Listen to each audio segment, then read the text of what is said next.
Hey guys, it's Osirusvi here, and I'm just doing a quick guide on how to solo uh, Tormented Demons. And they were released with the new quest that was put out about 3 days ago, 3 or 4 days ago. The quest was While Gothic Sleeps. Um, you have to have that quest done in order to fight Tormented Demons. Tormented Demons are also level 450. They use all three attack styles, and they also use prayer to protect themselves. Um, they are in a multi-combat zone. They are loot shareable, so you can do this with a team. This guide is going to be showing you how to solo, but the supplies for a team and solo trip are pretty much the same. Um, what I suggest, of course, is about uh, 85 plus stats, 90 plus even better kind of thing. Um, but just pretty much be a high level. I don't suggest doing this at a low level unless you're on a fairly large team. 70 plus prayer is also highly recommended. Um, like I said, you have to complete Gothic Sleeps in order to even fight them. If you haven't completed them, then I'll be honest, you might as well not watch the video. Um, but what you need for your invo is about 4 sharks, 8 Ceradon brews, 10 super restore potions. Dragon Halberd is highly recommended. So is a Dark Light. This will weaken the demon's fighting abilities, and it'll also make it weaker to your attacks. You also have to have a Sapphire and Lantern and teleports out. I also suggest bringing the best item carrying summoning monster you can. In my case, it's a War Tortoise. And bring a spare as well, just in case time runs out on this one. In your monster, you're going to bring approximately 4 Ceradon brews and fill the rest with sharks. Try to get your Ceradon brews at the end, so as you're taking items out of your monster, it will just take out the sharks and you'll bring out the brews last. Now, as far as equipment to wear there, I suggest full void. You don't have to use full void. I like it. It makes me hit higher when I'm using range. You could use full d'hide and like a Nez helm or something like that. I'm using broad bolts. You could use diamond or whatever. It depends on how much money you're willing to spend. I'm also using an amulet of glory. It's cheaper that way. Like, if I die, I don't lose quite as much.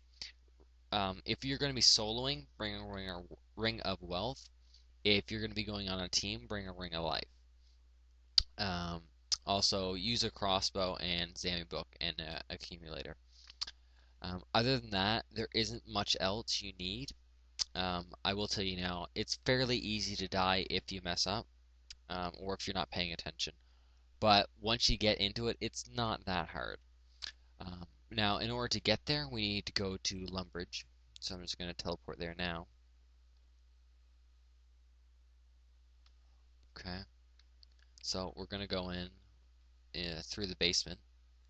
Now, one big thing is if you're using an accumulator, you're going to notice this problem. You're going to be picking up steel arrows after steel arrows. Um, and it's going to prevent you from wielding your Dragon Halberd when you go to put it on. So after you eat 1 shark, I don't suggest filling that inventory space immediately. Keep it open.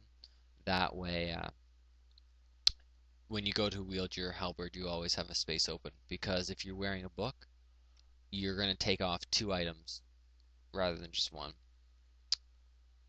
So we're going to go through. And then once we go through the hole in the wall, we're going to go south through the next hole. And then we're going to continue to go south as well. And you're going to keep going. Eventually, you're going to find a little river with a jumping stone. It should be just down here. Okay, there it is. So we're going to jump over that. And then we're going to go through this tunnel right here to the south.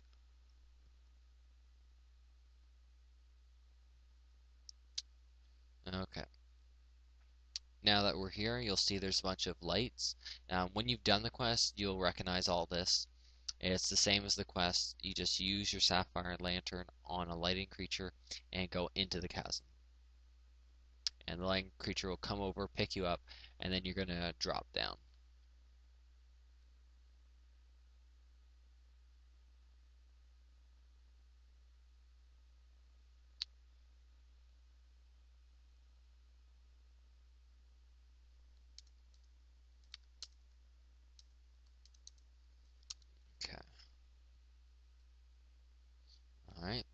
So we'll be back down here in part of the quest area. And as far as the route, this was the same as the quest. You're just going to keep going south until you find the skull faces again. You're going to climb up both wall faces and then go into the skull again. You'll see what I mean here in a second. So climb up the wall and climb up again. And then we go through the cave opening. Okay. There we go. So once you're in here, you're going to follow this path. There's only one direction to go until you reach the middle. It's not that long. And once you reach the middle, there should be a bunch of pillars.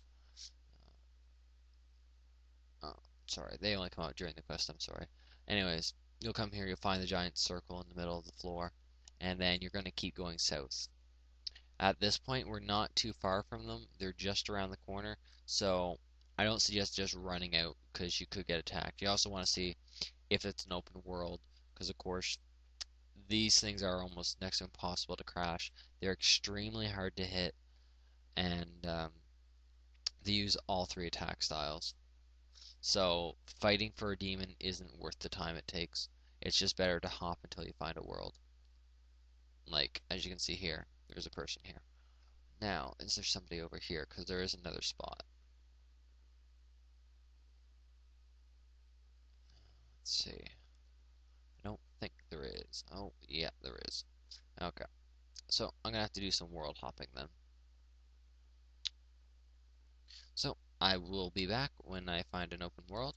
I'm actually going to make this a two-part guide. So on the second part, you'll find, I'll post it as a reply to this, and I'll also post a link on this video. You should see it right about here where I have the walk here on my screen. Um, it'll have a direct link to the new video, and it will actually show you the soloing technique. So I'll see you guys in a few minutes.